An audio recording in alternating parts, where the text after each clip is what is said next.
What a pleasant afternoon.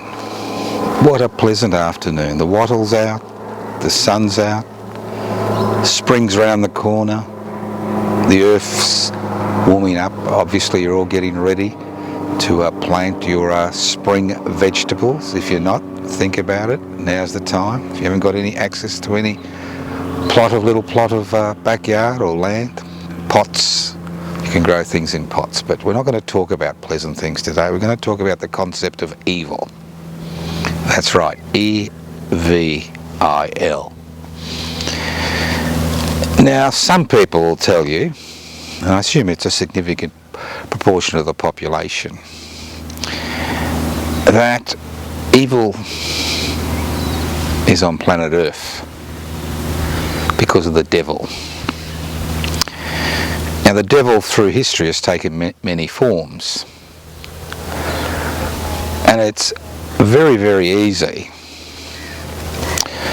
to actually accept acts of violence, even extreme violence, as due to some outside force. And all religious traditions, irrespective of what they are, will have that titanic struggle between good and evil. Well, I've looked at a lot of history from a lot of different perspectives, spanning thousands of years. And although there are many discussions, many written texts, many pictures regarding evil, the fact is that evil is within us. It's not due to some outside force. Even if we look at the 20th century, and let's forget about all the atrocities that have occurred before the 20th century, you will see ordinary people doing extraordinarily brutal things. The Nazis and their extermination camps, the British and their resistance to divest themselves of their colonial empire. We can go back into antiquity, look at slavery as a feature of most human civilizations. Slavery is mentioned both in the Bible and the Quran. We can look at closer to now, we can look at the destruction in Pol Pot's Cambodia.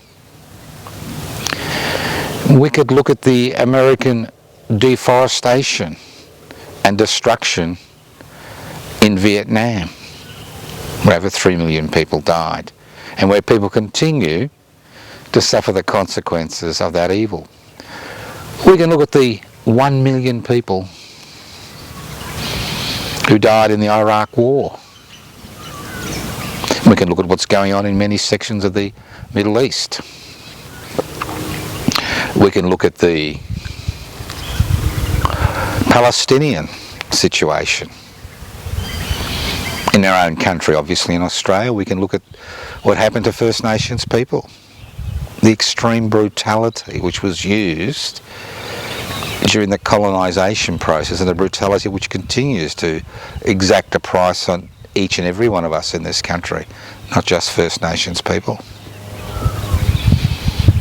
I mean, we can look at the Rwanda genocide. What's happening in the Congo today? What's happening in Sudan? What happened in South Sudan?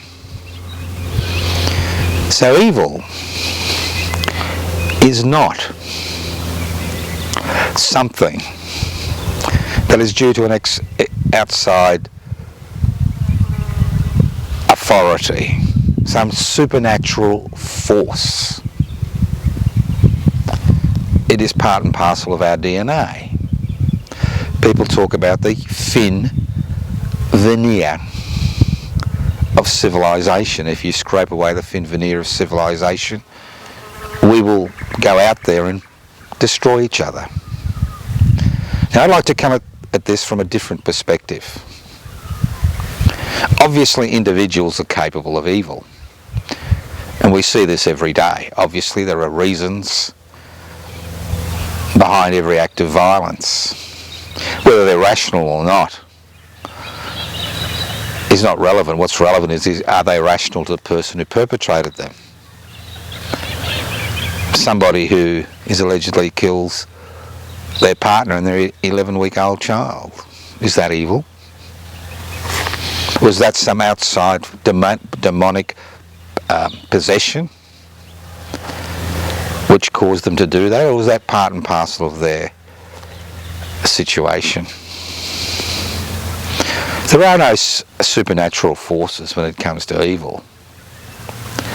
Evil is due to the concentration of power, whether it's power on an individual basis or power in terms of an empire. It's the concentration of power in the hands of a minority, in the hands of a central authority, which uses that power to change the mindset of a people. The damage that can be done by a single terrorist is minuscule in comparison to the damage that is done by a nation state, where the power is centralised in the hands of a minority, as we see in the Russian-Ukraine situation today. Obviously, there are reasons why people go to war, but the fact is the damage that is done, as we saw in the Rwanda genocide, when one group is able to manipulate people through a common culture, a common language, a common religion, to identify the other as something that is less than human, something that is dehumanized, something that can be eradicated, and we will solve all our problems. And what concerns me is that evil is very banal. Those people who are involved in atrocities, in the majority of cases, are not psychopaths. They're not people with psychiatric issues who are responding to hallucinations, commands in their heads. But as we saw with the Hiroshima and Nagasaki bombing, which we've just celebrated the, I think 78th anniversary, or not celebrated, but remembered, commemorated is a better word. The thing is, those decisions were made by individuals. When we go to war, it's not the people that make that decision. It's a centralised authority, whether we elect them